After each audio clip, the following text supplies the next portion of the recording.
Hello friends, இந்த வீடியோவில் இன்றைக்கி என்ன பார்க்க போகிறோம் அப்படின்னு பார்த்தீங்கன்னா, டிஎன்டெட் பேப்பர் 1 நியமன தேர்வுக்கான மேக்ஸ் கொஷின் தான் பார்க்க போகிறோம். வாங்க பார்க்கலாம்.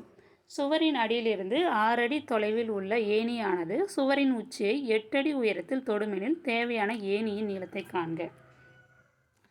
ஒரு சுவர் இருக்குது. சுவரின் அடியிலிருந்து 6 அடி தொலைவில் உள்ள ஏணி இங்கே இருக்குன்னு வச்சுக்கோங்க. இதுதான் ஏணி, இந்த இடம் தான் ஏணி, இது சுவர். சுவரின் அடியிலிருந்து 6 அடி தொலைவில் இது இருக்குது. இது 6 அடி தொலைவில் இருக்குது இந்த ஏணி.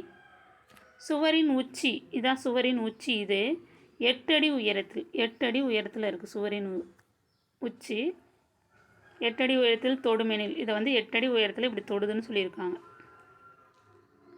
எங்களை அப்போ இந்த ஏணியின் நீளத்தை காண்க. இந்த ஏணியோட நீளம் எவ்வளோ இருக்கும் அதை தான் கேட்டிருக்காங்க. இது எல்லாமே இது செங்கோண முக்கோணம் தான்.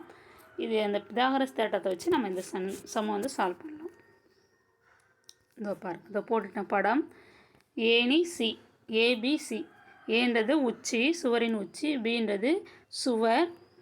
பிசி அப்படின்றது எத்தனை அடி, சுவரில் இருந்து ஏணி எத்தனை அடி தூரத்தில் இருக்குது? 6 அடி தூரத்தில் இருக்குது. இப்போ ஏணியோட உயரம் தான் கேட்டிருக்காங்க. ஓகேங்களா? ஏணியின் நீளம் எவ்வளோன்னு கேட்டிருக்காங்க. இதுக்கு நானே பேர் கொடுத்துட்டேன், ஏபிசின்ட்டு. பிதாகரஸ் தேற்றம்னா என்ன அப்படின்னா, இந்த இருக்கிறதுலே பெரிய பக்கம் இருக்கு இல்லையா, அதை ஸ்கொயர் பண்ணால் அது எதுக்கு ஈக்குவலாக இருக்கும் அப்படின்னா, மற்ற 2 பக்கம், இது ஒரு பக்கம் இது ஒரு பக்கம், மற்ற 2 பக்கங்களின் வர்க்கங்களின் கூடுதலுக்கு சமமாக இருக்குமா. ஓகேங்களா?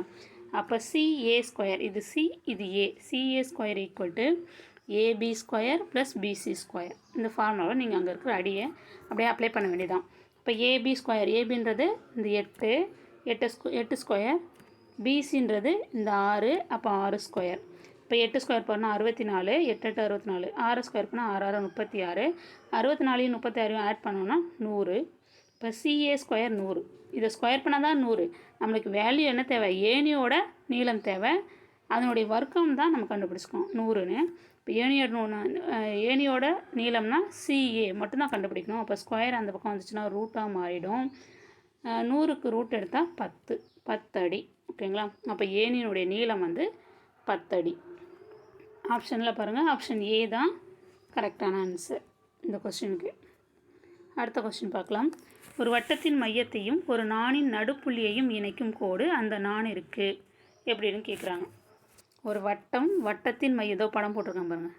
ஒரு வட்டத்தின் மையம், இதோ புள்ளி வச்சு மையம் எழுதிருக்க, மையத்தையும் ஒரு நாணின் நடுப்புள்ளியையும் இணைக்கும் கோடு அந்த நாணிற்கு எப்படி இருக்கும்?